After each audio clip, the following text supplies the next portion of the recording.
Bonjour mes amis, c'est Rémi d'abord, au micro de RCN 90.7. Vous écoutez le son de la différence. Tout d'abord, je vous présente mes meilleurs vœux. Santé, travail, prospérité, amour, et puis aussi un peu de sous, au cas où. J'espère que vous avez bien commencé l'année et que vous tenez toujours vos bonnes résolutions du 1er janvier. Vous savez, faire du sport 3 fois par semaine, arrêter de fumer, lire au moins un livre par mois. Les Mayas nous ont laissé une année de répit, alors profitons-en. Je suis heureux de vous retrouver pour cette première édition des 3 coups de 2013, la seule émission qui programme des pièces radiophoniques comme avant, au temps de la TSF.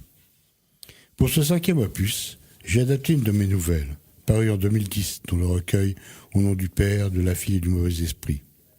J'ai embauché Cécilia Blanc pour le rôle de récitante, et nous retrouvons Yves Sartier et Charles Moncey, respectivement pénitent et confesseur. Et bien entendu mon ami Lucas, le grand magicien du son, derrière sa console. Bon, j'ai assez parlé, il est temps de frapper les 3 coups et de lever le rideau. Aujourd'hui, crise de foi. Non, pas celle que vous avez eu le 26 décembre ou le 2 janvier. Crise de foi. FOI, sans le E.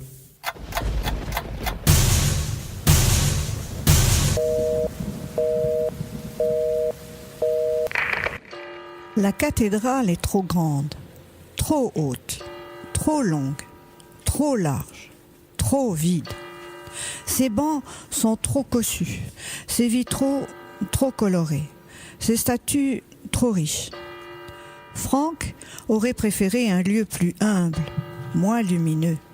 La confession est un acte intime, discret, qui requiert un certain confinement.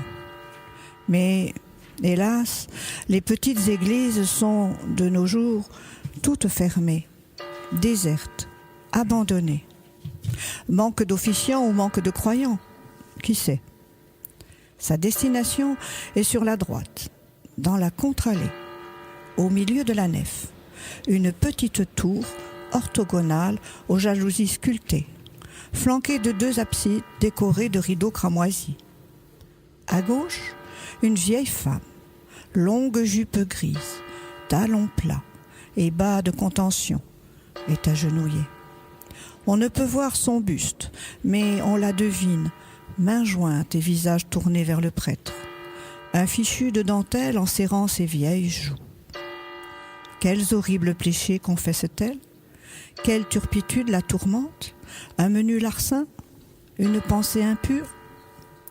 Quelque vénielle vilainie, sans doute, à moins que ce ne soit une excuse pour rompre sa solitude. Franck approche à pas lents de l'autre alvéole et se glisse derrière le rideau. Le bois du siège est usé, poli par des générations de pénitents venus séants pour tenter de retenir une parcelle de paradis ou repousser loin d'eux les flammes de l'enfer. Le cuir du prieux est craquelé, affaissé, creusé par les genoux de tant d'hommes et de femmes. De vagues murmures parviennent, l'un grave et posé, l'autre plus aigu, plus rapide. La dame a tant à raconter, tant à dire, tant à honnir. Une des portes du narthex grince et des pas sonores s'avancent entre les bancs, s'arrêtent au bout de quelques pas seulement. Bruit de vêtements glissant sur le bois, raclement de pieds, tout se voulant discrète, mais qui roule sous la voûte, amplifié par 1000 échos. Les pépiments de la dame ont cessé, suivent à présent les conseils péremptoires de la voix basse. La dame se lève maintenant. Ses chaussures heurtent le montant de l'édicule, de menus froissements, un souffle rauque où perce l'amphithèse, des pas assourdis qui se dirigent vers un bas proche où attendent Ave et Pater en nombre suffisant pour une absolution complète. Un panneau coulisse. Pardonnez-moi, mon père, parce que j'ai péché. À quand remonte votre dernière confession? Oh là, c'est à quel âge la première communion? Oh là, comme vous dites. Alors, par quoi commençons-nous? Pour une telle somme de péchés, allons directement à l'essentiel. L'essentiel. Certes, vous avez raison. Allez, faisons la version courte. Je vous écoute, mon fils. C'est marrant, vous entendre m'appeler mon fils. Je n'ai jamais eu de père. Je vous écoute. Bon. Eh bien, vous l'aurez voulu. J'ai tué. Bien, je vous écoute.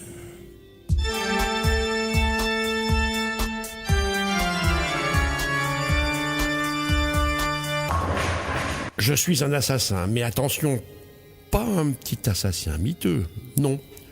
Un vrai assassin, un tueur, un bourreau. Combien de fois? Oh, je ne sais plus, peut-être, allez, une douzaine, une quinzaine. Mais j'ai les noms, les dates, les adresses dans un petit carnet chez moi. Mais là, à brûle-pourpoint, allez, disons 14. Vous avez des remords, du repentir?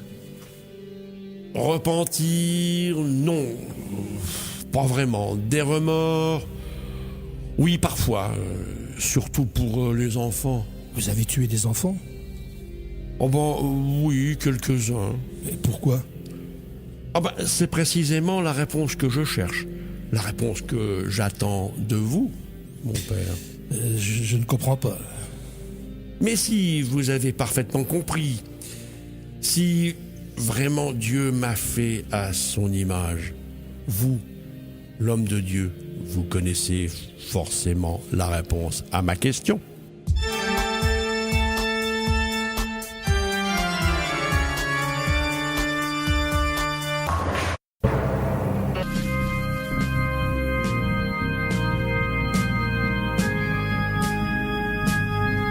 Des pas s'éloignent et la porte se referme dans une longue plainte. Franck écarte légèrement le rideau. La vieille femme est toujours agenouillée sur son banc, les mains jointes et les lèvres murmurantes. Mon père, combien vous lui avez donné à la vieille pour ses péchés? Ça ne vous regarde pas. Oh, ouais, vous avez raison, c'est juste pour savoir à combien vous estimez ma contrition. Ne plaisantez pas. La voix n'a pas murmuré.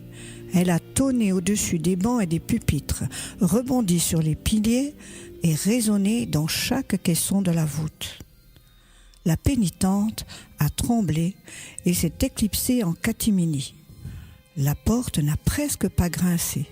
Alors là, mon père, vous avez terrorisé votre souris grise. Pourquoi pensez-vous que Dieu soit responsable de vos agissements? C'est la grande question. Dieu vous a donné le libre arbitre, le choix entre le bien et le mal. Certes, mais il m'a donné également le pouvoir de tuer. Pire, il m'a donné l'envie de tuer. J'ai violé des enfants, des femmes aussi, mais j'y ai pris moins de plaisir. Mais là, Dieu n'y était pour rien, je pense. Vous blasphémez, mon fils.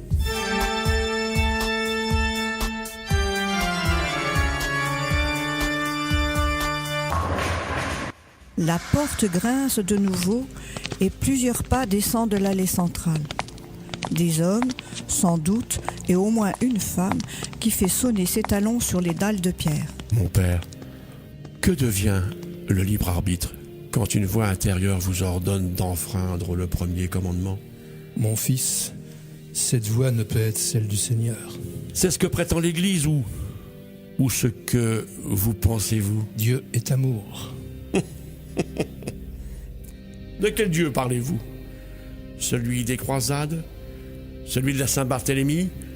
Ou celui qui armait les fanatiques de l'IRA? Vous blasphémez encore. Ce n'est pas Dieu qui a perpétré ces crimes, mais des hommes. Des hommes agissant en son nom ou pour sa gloire. Il a créé les hommes. À son image. Il a créé les hommes et leur a laissé le choix. Est-ce que Caïn a eu le choix?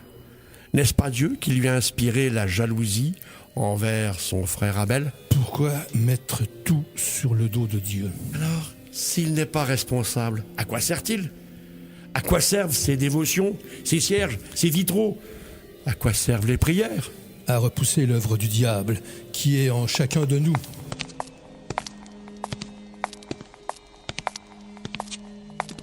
Vous pensez donc que la voix qui inspire le criminel est celle du diable? Vous croyez au diable? À ses pompes?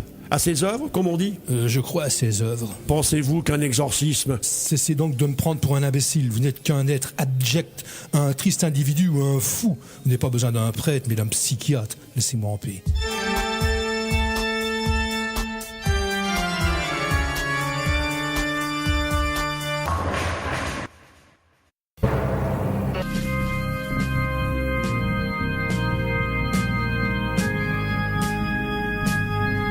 Les derniers mots tremblent encore sous la coupole au-dessus du cœur.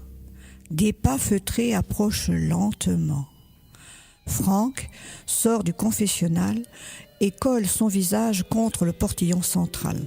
14 victimes, 14 cadavres, 3 hommes âgés, 7 femmes, un petit garçon, 3 petites filles, 14 morts, mon père. Vous vous souvenez de leurs yeux quand vous les égorgiez, de leurs cris, de leurs larmes? Taisez-vous, cessez de me tourmenter. C'est cela que les enfants vous ont demandé. C'est comme ça que les femmes vous ont supplié. Et les petits vieux. Arrêtez, je vous en prie. Est-ce Dieu ou le diable qui vous a inspiré? Cessez de me torturer. Un coup de feu a claqué. La balle est passée assez près du cou de Franck pour qu'il en ressente le souffle et la chaleur. Faites gaffe les gars, il a un flingue. La porte s'ouvre avec violence. Une soutane noire, un surplis blanc et une étole verte brochée d'or jaillissent, bousculent Franck et remontent la contre-allée vers l'abside. Au milieu des bancs, le prêtre fait face à 2 gaillards en position de tir. Une femme, en tailleur noir, le tient également en joue. Abbé Saunier, jetez votre arme, c'est fini.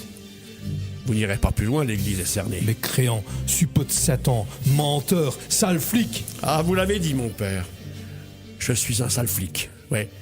Et vous, un horrible assassin. Allez, embarquez-le, je l'ai assez vu.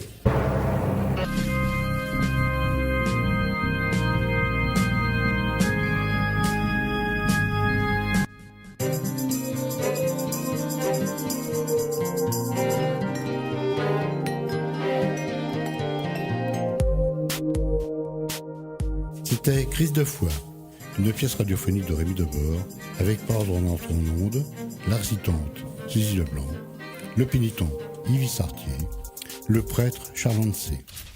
L'adaptation, les dialogues et les musiques additionnelles étaient de votre serviteur. Bruitage, mixable chez Mise en Boîte, Lucas Chindamo.